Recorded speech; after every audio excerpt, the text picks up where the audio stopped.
Hello, and thank you for joining us today on the Gentle Art of Crushing It show, where we focus on learning and sharing with our listeners all there is to know about how to create success in our lives. This show stands on the shoulders of giants. Our mission is to empower and inspire our listeners to create the life of their dreams whilst having a blast in the process. Let's celebrate life together. Welcome to the show. All right, welcome back to the Gentle Art of Crushing It podcast. My name is Randy Smith, and I'll be your host today. And I'm really excited to have Justin Colby with us today. Justin is the founder of the Science of Flipping podcast. He's also the founder of the Science of Flipping coaching program. He's done over 3,000 deals over the last 17 years. 4 of those in the last year are actually apartments as well. And he helps entrepreneurs and busy professionals build wealth through passive income. So, Justin, welcome to the show. Hey, I appreciate you having me. Excited to talk about real estate and building wealth through real estate. Awesome. Well, let's jump right in. Justin, can you tell the audience a little bit more about yourself other than what I shared with them already? Yeah, I've done it a long time. And as you've heard, I've done, roughly 3,000 deals. I'm really focusing on wealth accumulation as a season of my life at this point. I've done a lot of wholesale and a lot of flipping. As you've mentioned, I have a whole coaching program on how to do that. But what I have been more recently involved with myself as well as teaching is you should be accumulating wealth as you are creating income. So for many of you out there, you might be listening to this and you're a W-2 employee.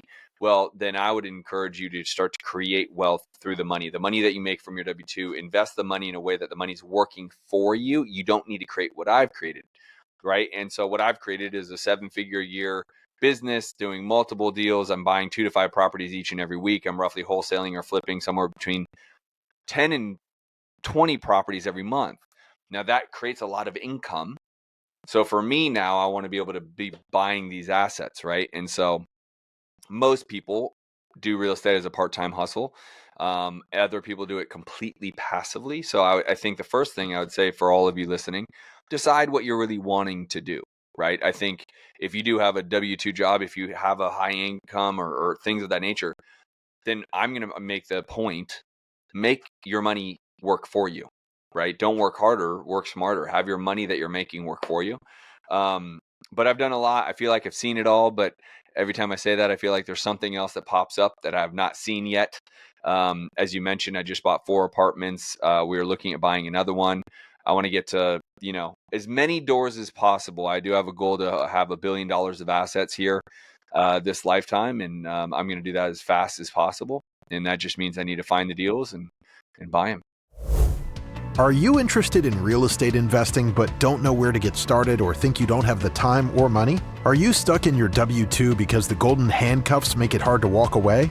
If this sounds like you, check out impactequity.net and schedule some time to talk with the founder, Randy Smith. Randy went from massive income to leaving his W-2 through passive income, and he can help you do the same. www.impactequity.net. I love it. So I like how you focus on that piece where you need, as an investor, you need to have a way to make income. And that can be either in your W-2 or that can actually be in real estate like you have.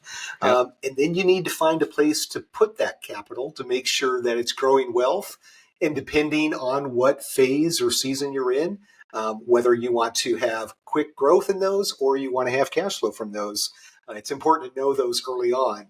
Absolutely. And a lot of people I find don't identify those things on the front end. They think they want to get involved in real estate and they just don't really even know what they're going to get from it. So right.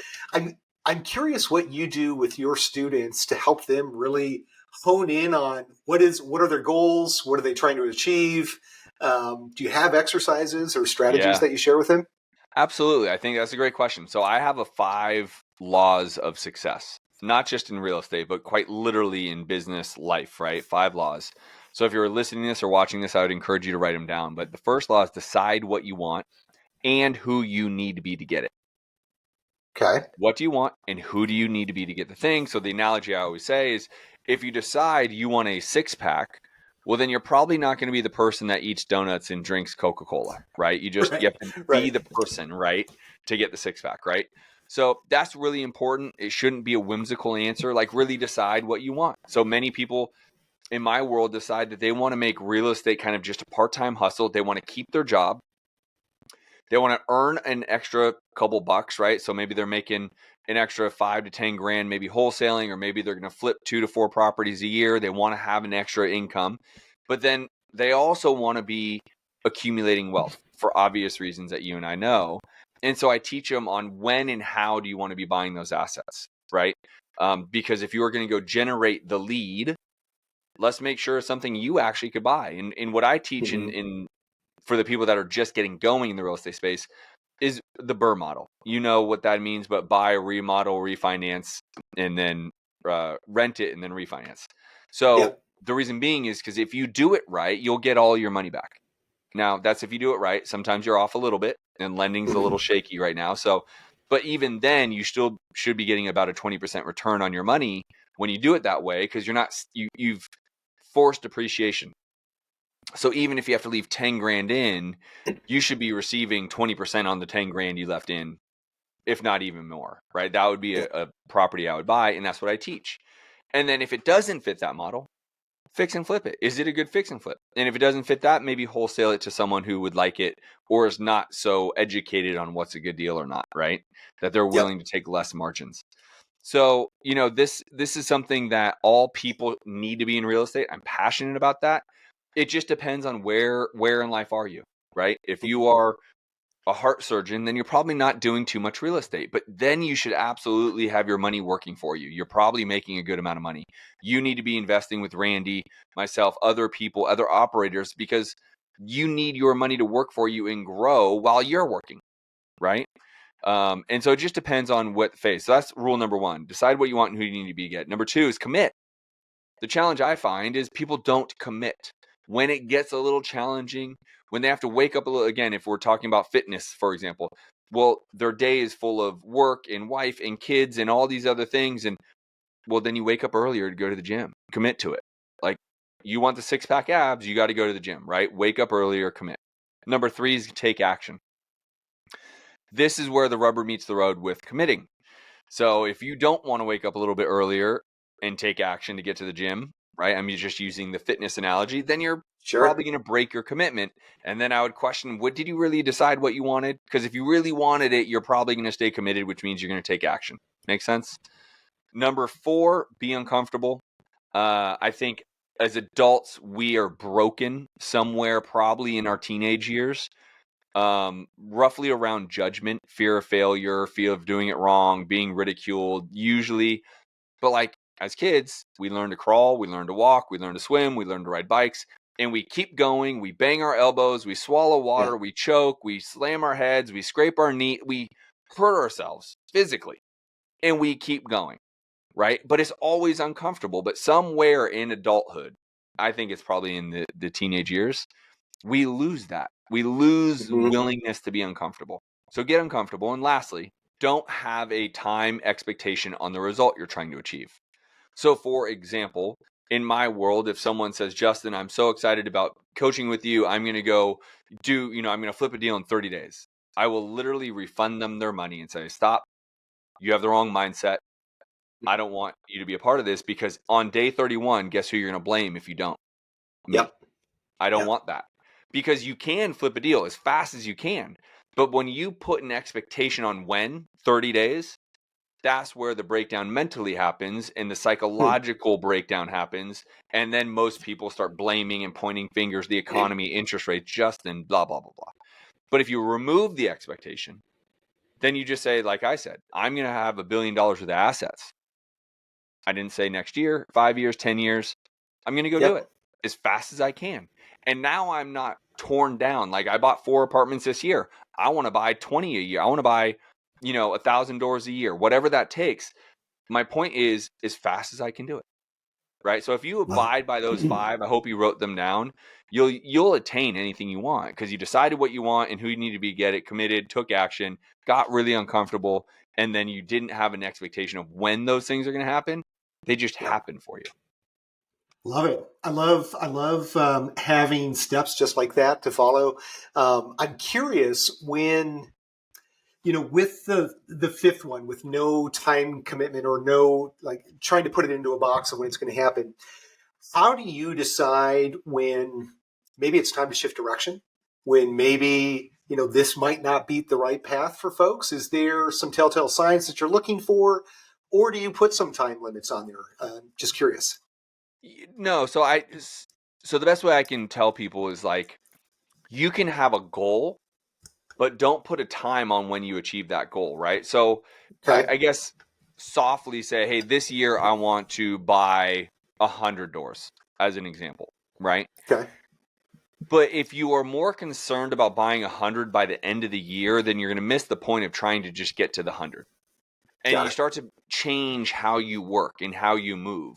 And then it kind of brings back to the point of, missing. You're going to have to sacrifice and you're going to have to go through pain. Again, if you keep up with the analogy of fitness, if you're going to go buy 100 doors, you're going to have to raise capital, get financing, find the deal, analyze the deal. So what does that mean? Maybe waking up earlier, staying up late, maybe missing a dinner with the family. Those sacrifices, Yep. right? People underestimate the things that they need to go through when they hit the goal. So then they put this pressure on to do it this year, and it's really arbitrary.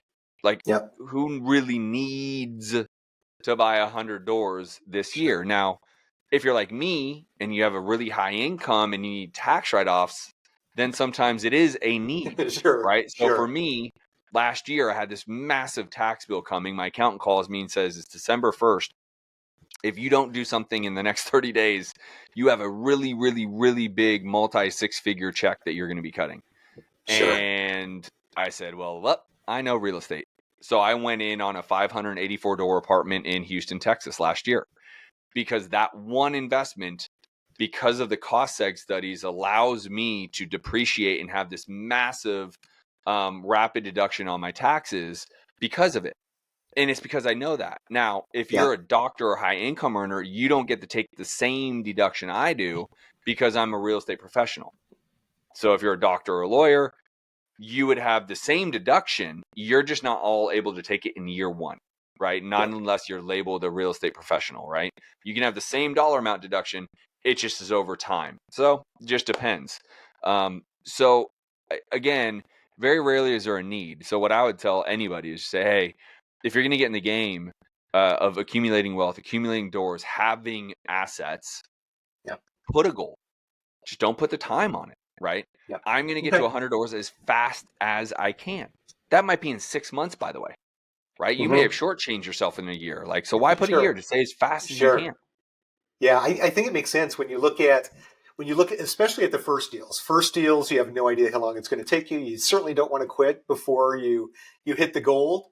But as you build up the business and you start to get a better understanding of the flow of deals and what that's going to look like, I think it's easier to put some expectations on those after you have an established business. But certainly early on, you have no idea what you're going to uncover throughout that Totally. process. So I think that makes a lot of sense. So okay, so I know, and you and I have known each other for a few years. Yep. Back into my W-2 days, you and I had some interactions, oddly enough.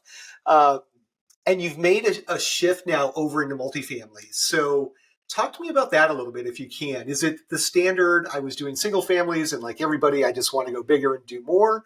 Or was there something else that really brought you down that path or brought you to multifamily? Yeah. So multifamily is because, well, one, I was doing everything single family. Grant Cardone and I have built a relationship. And so I was interviewing him December of last year, and he basically said, I'm playing small, stop being a sissy. I need you to go get 3,000 doors in 36 months. Can you do that? And I Okay. said, well, that's going to be really hard with single family homes, so I got to get to this next level. So it was this classic function of, because I've never done it, I never attempted it, right? I was just like, oh, I'm good at single family. And then when I did it, I realized, oh, it is quite literally what he says. It is the exact same, just more doors, a little more analysis to make sure it's profitable, and you're good to go. And so that was it, is I wanted to get to a valuation much higher than the single family homes can get me. And so I had to go multifamily. The other way I like to do it is storage facilities. So I own a storage facility, and it is great. I love it. Right? It is a massive revenue stream with very little operational cost.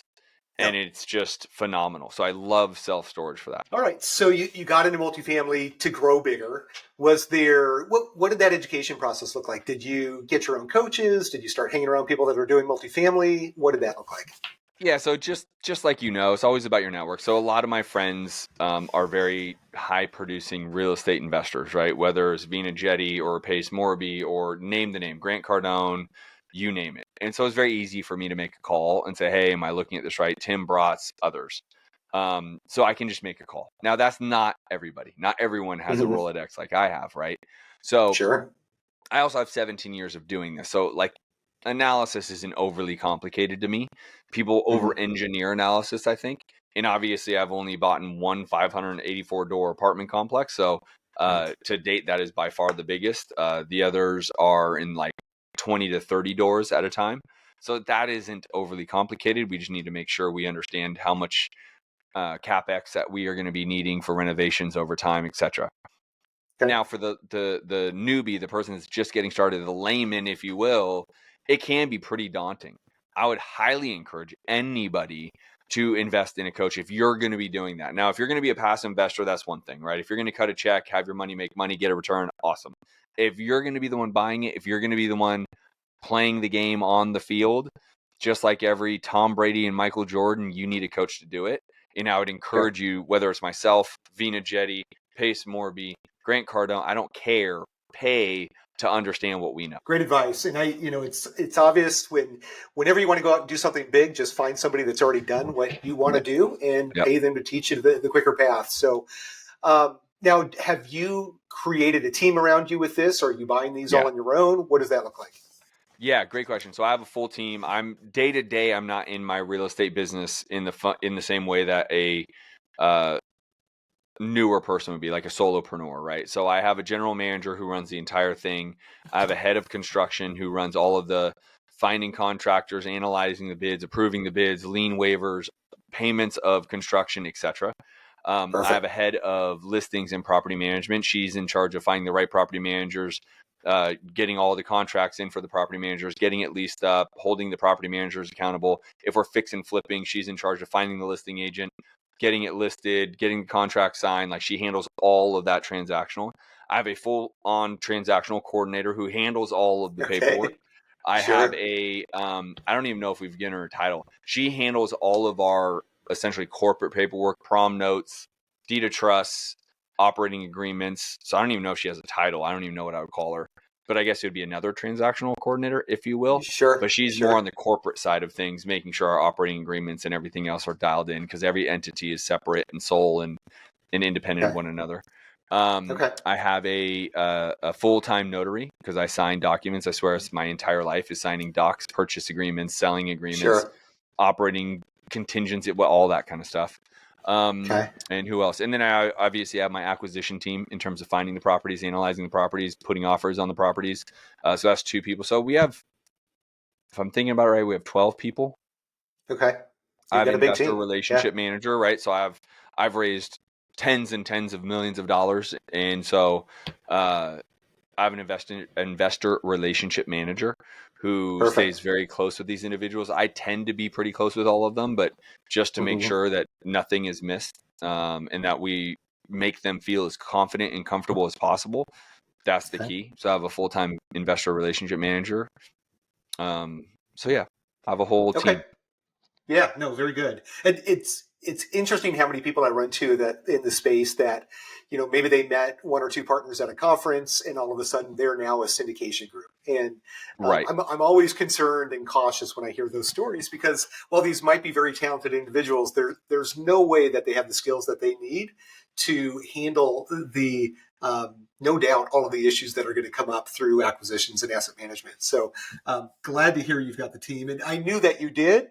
I just wanted to hear who they were and what they're doing. So that's interesting. Now, transitioning from single family to multifamily, did you find that a lot of those resources translate well over into the multifamily space, or are you crossing new paths or learning new things that really didn't apply in the single family space?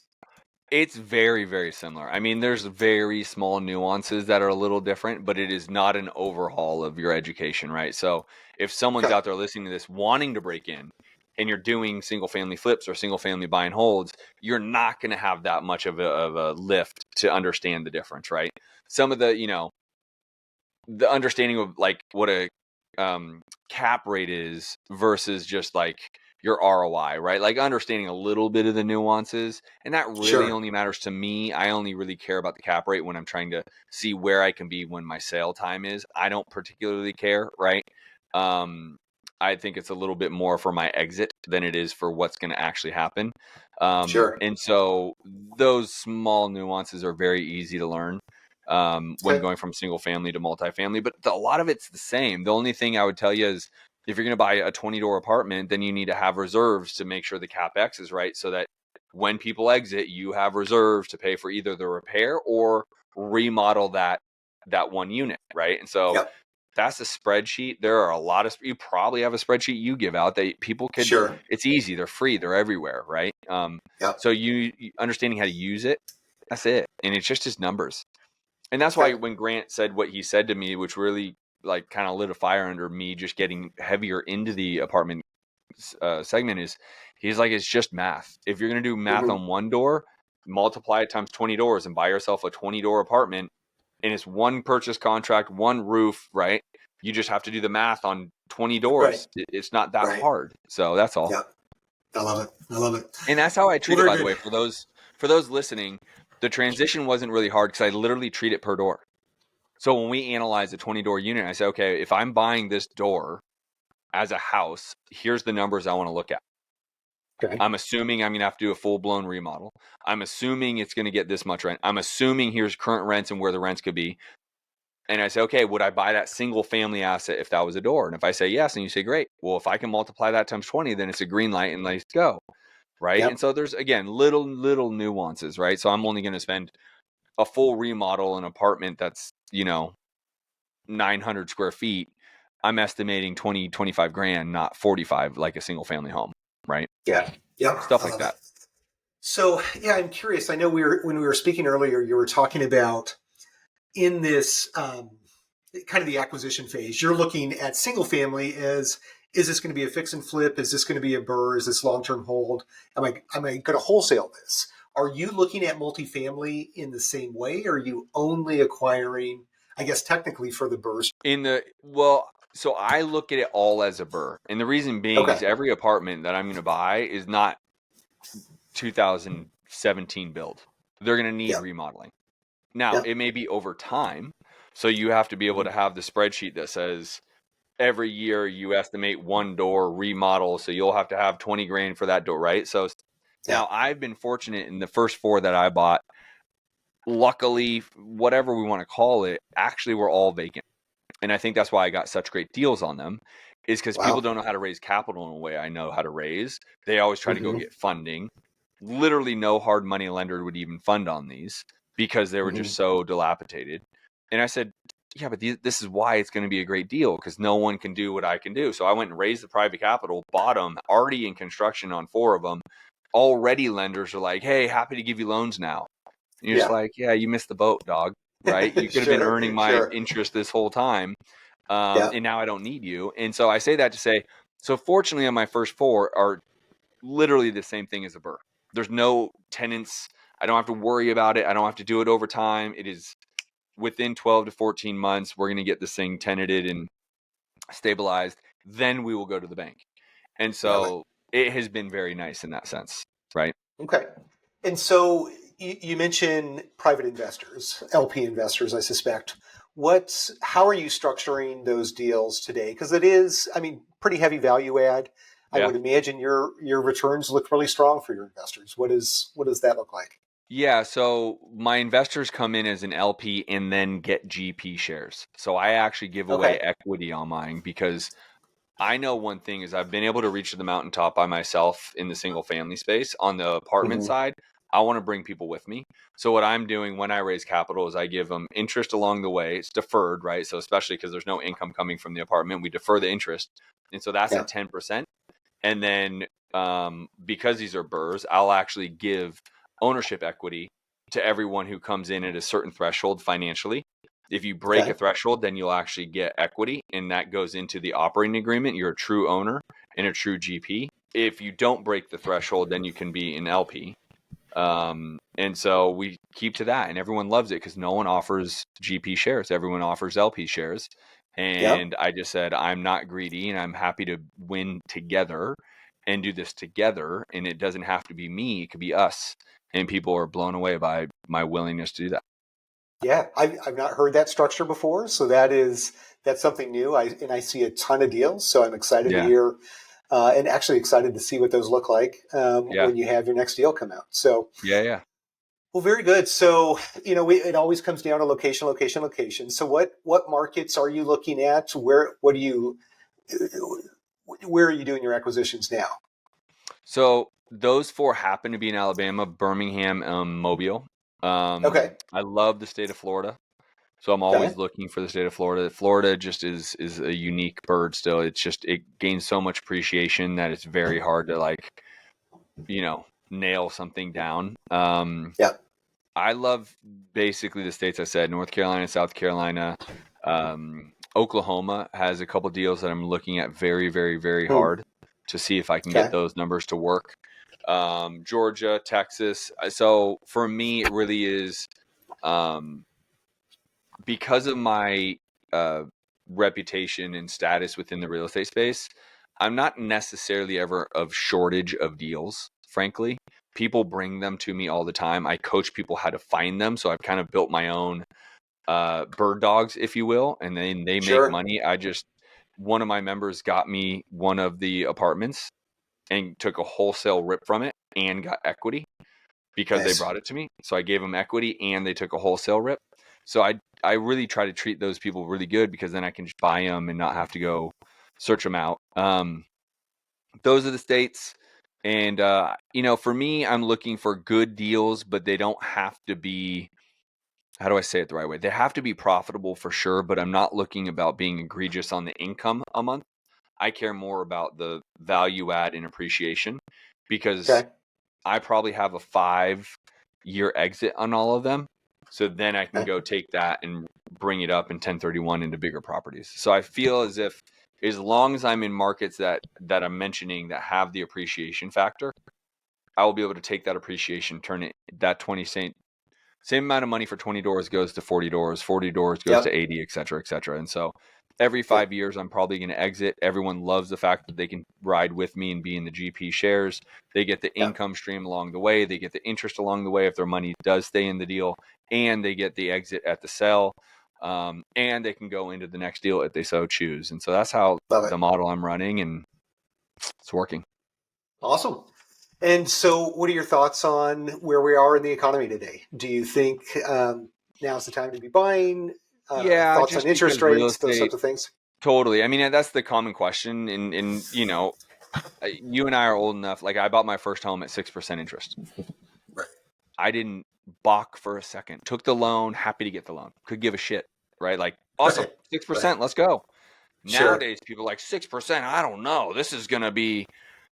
But people are just they literally lost their minds because of what happened with COVID. They forgot that that's still a decent interest rate. That is historically more of the average. Historically, over 40 years, you are closer to that 6 to 7% interest rate over 40 years. So I think a lot of people have lost their mind with what happened since 2020. And Sure. it's going to just take time for people to come back to reality. I do believe that we will have a reduction in rate to some extent. We're not going to get anywhere near what people are wanting anymore. But I think we'll land somewhere in the 5s and 6s, and for investment properties, the 6s and 7s. But I'm going to buy forever. The nice part about real estate is if you do it in the right areas at the right time, every 10 years it doubles in value, essentially, give or take, in the right markets. Go historically look that up. I'm not just making that up out of my ass. So why not Sure. buy now? Because if it's a good deal now, it'll be a good deal then. So just buy a good deal. So again, it goes down to I'm a full-time investor, so I'm looking for a good deal. Again, it doesn't have to be a smoking home run monthly income-wise. It's got to be nice. I'm not buying a loser, but I care more about the location so I can experience that 5-year lift. So I'm buying more now than I've ever bought in my 17-year career. Love it. Well, very good. I'm excited, Justin, to see what you do in the coming years. I have no doubt, knowing what you did in single family, that you're going to be a big, big player in the multifamily Yeah, I space. And appreciate it. Yeah, I'm excited to see how you bring your skills and experience from single family into multifamily. That'll be an interesting shift that I haven't seen in volume. So, Yeah, no doubt you're going to be a big player. So, well, very good. I do have a few questions. If you have a few minutes, of we like to course. ask all of our guests to answer just a few. So let's jump into those. For the newer passive investor, do you have any suggestions for educational resources, maybe a book or a podcast that you would suggest to them to get started in the space? Yeah, I don't think there's one. What I would tell you is focus on your info diet. And what I mean by that is books and podcasts, right? Is Randy, you are a great resource. They need to be listening to. Now, if they're hearing us, that means they are listening to you, right? So Right, right. that is great. Now, there are a handful of others that I can recommend. But the reality is make sure you have an info diet, whether it be books or podcasts. There's many, right? To your point, now you want to make sure you're listening or reading the right person. Not all of them are created equal, right? So how do you know that Yep. you're listening to the right person? I think that takes a little due diligence, understanding what they've done, what does their resume look like, how many deals have they done over time, how long have they been doing it? Yep.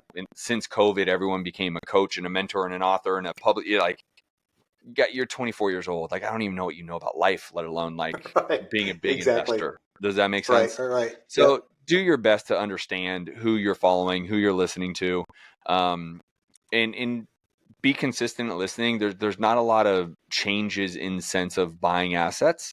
So Hmm. there's probably a lot of repetition in what is said. But as a Yep. passive investor, again, take the 5 laws of success, decide what you want, right? And who do you need to be, and then commit to it and go down that route. Yeah, great guidance. And I think you see that there are certain resources that are really good for the new investor, and that will very quickly evolve as you become more skilled and more educated. You're going to want to start digging into, like I spend most of my time listening to folks talk about economics and the Yep. trends that are going on in the marketplace. I don't And need to that's why hear I almost definitions like didn't anymore. say one. To your point, I didn't mean to cut you off, but like, Sure, just that's I mean, okay. to some point, you almost get into like the financial market, and you will need to understand the Yep. financial market and the economics and what is happening in the world. And I am not about news. I'm not telling you to go look at the news, but listening Yeah. to economists and understanding what are they saying, where is it going, understanding stuff like that could be just as informative in your real estate business or career as someone who knows how to go buy 100 doors. And would you share maybe what your top podcast is you're listening to, or So book, I tend to recent book you read? So one of the best books I've read recently is Buy Your Time Back by Dan Martell. Okay. But I also run 3 different businesses. So again, I'm not Yep. real estate only in the trenches analyzing the deals. I have a general manager that analyzes every single deal. Then we bring it to our table every week. We review what deals were brought. I end up Yep. kind of making the green light. So I'm in a little different sector of business, right? So Sure. when I do read, it is more about business rather than just real estate. But Yep. that is probably one of my favorite books I've read in the longest time I can think of. And I probably read, and by the way, when I say read, we're talking about audiobooks because Of I course. don't have Yeah. the mental capacity anymore to sit and read because I'll go. Um, Yeah. so that one phenomenal, but again, it is for the entrepreneur, someone who's looking to build in a business. It is unreal. Okay. In terms of podcasts, one of my favorites right now because he has such incredible guests is Ed Milet. He just has Yep. great guests on every single week, and I just love hearing different perspective and things of that nature. Dan Martell's is actually really, really good. And so again, I'm a little bit more higher on the hierarchy of just business entrepreneurship as a whole. I Sure. have a great podcast for entrepreneurs called the Entrepreneur DNA. It's ranked number 8 on podcast right now. And so that is Fantastic. entrepreneurship, though. I interview not just the real estate sector, but I interview entrepreneurs as a whole. So those are some of my favorite. Awesome. Yeah. Awesome. Yeah. Thank you for sharing.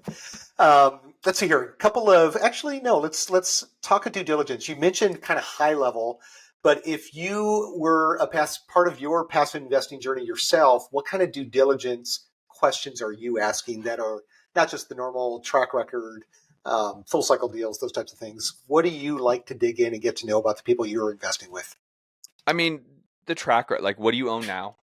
How many have you done? Okay. Even if you don't own them now, have you liquidated? How much have you liquidated? Yep. Will you be willing to share your numbers? Because I'll share my numbers with anybody because they're good, right? And even if they aren't Mhm. good, there's a reason why they weren't good or whatever. But I would share them with Yeah. anybody because they are good, right? So I'm happy to do it, right? So if someone starts to get a little vague and a little cautionary, and I don't want to share, I don't, that's not, buddy, like I can't go down this path, right? Like, Yeah. so if someone becomes closed off or doesn't really want to expose how good their business is and the great investment, that's where you got to Right. say, all right, not for me, because I would share any of it, right? Yeah. Because it's good. And if I want to raise money or have someone come into my world, I want to show that they're going to be safe. And here is why. And here is the production of the asset. And this is why it's a good deal, blah, blah, blah. Right. And so Love it. I would ask them to show you, not just tell you. So, yeah, in the last handful of months, I've started asking for monthly or quarterly updates that they've shared with their investors on all of their existing investments. And you'd be surprised how many people don't want to share that information, which is the telltale sign. Like, Yeah. I'm definitely not going to give you my money or my investors' money if you're not willing to share what's going on with your current portfolio. Of course. Yeah. And so that's how I would do it and that's, by the way, it kind of leads back to why I'm structuring my assets the way I'm structuring it. Because we'll have weekly, quarterly, monthly meetings on how is the asset performing? What is going on? What Sure. is our book? I have full-time bookkeeping staff. I have a full-time accountant staff. Like, what does it look like? What does our P&L look like? Where are we winning? What do we need to have in reserves? Because that's how I'm structuring it. That's why you want to have LP and GP partners. So they Yeah. themselves feel like, oh, I'm really a part of this. I'm not just a guy cutting a check. All right. And a couple of fun ones here. I love to hear people's bucket list items. So, Yeah. do you have a recent bucket list item you've checked off your list or one you're hoping to in the near future? I don't know if I have, like, I'm a big component. I just made a post today. I'm a big component of living an epic fucking life. And I curse Okay. for emphasis. I don't Okay. believe God made us to be living paycheck to paycheck, barely getting by, just existing. And then writing that up is the cute moments we have are so important with our kids. You can have those same cute moments on a private jet flying over Fiji when you go to the Four Seasons. Does that make sense? Sure. Sure.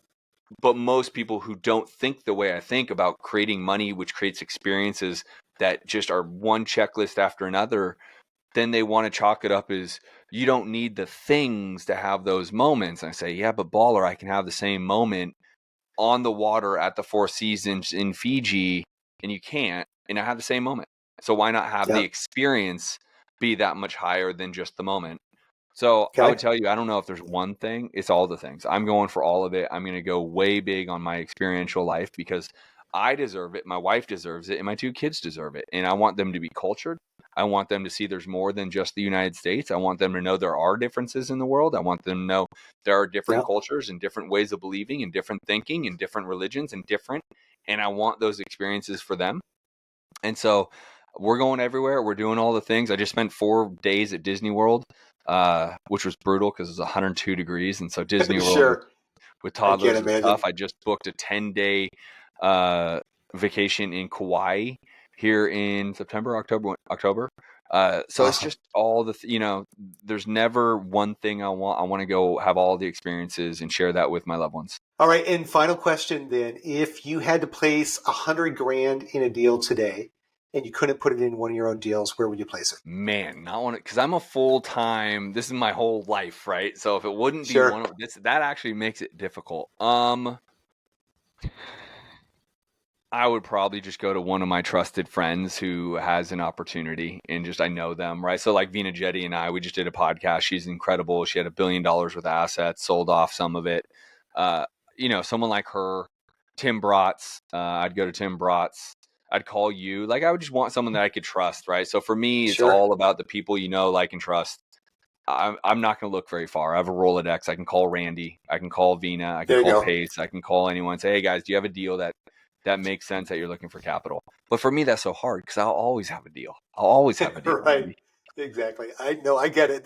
That's why I asked that question, though. And I think for the listeners, the lesson here is surround yourself with amazing people, and you'll never have a hard time finding a place to put your capital. Folks like Justin and all the names he mentioned, and the folks you hear on this podcast. So, Justin, thank you so much. This has been a lot of fun. As I Yeah. mentioned before, I'm really excited to hear and see what you do in the coming years. But thanks so much for being on the show. I appreciate it. Not a problem, brother. My pleasure. Awesome. And to the listeners, as always, we encourage you to continue your education journey in the passive investment space. But more important than that, make the decision to invest in your first deal. Both Justin and I are convinced that once you do, you will just wish you would have started sooner than you did. So thank you again for joining us today. And be sure to join us again next Thursday for another great episode. Well, there you have it, ladies and gentlemen. Another episode of The Gentle Art of Crushing It. It was an amazing episode. We know we sure learned a lot, and we hope you did as well. We want to take a second and thank you so much for viewing or listening to this episode. And please just know that we only ask for one favor, and that is to make this life magnificent. Thank you, and have a wonderful day.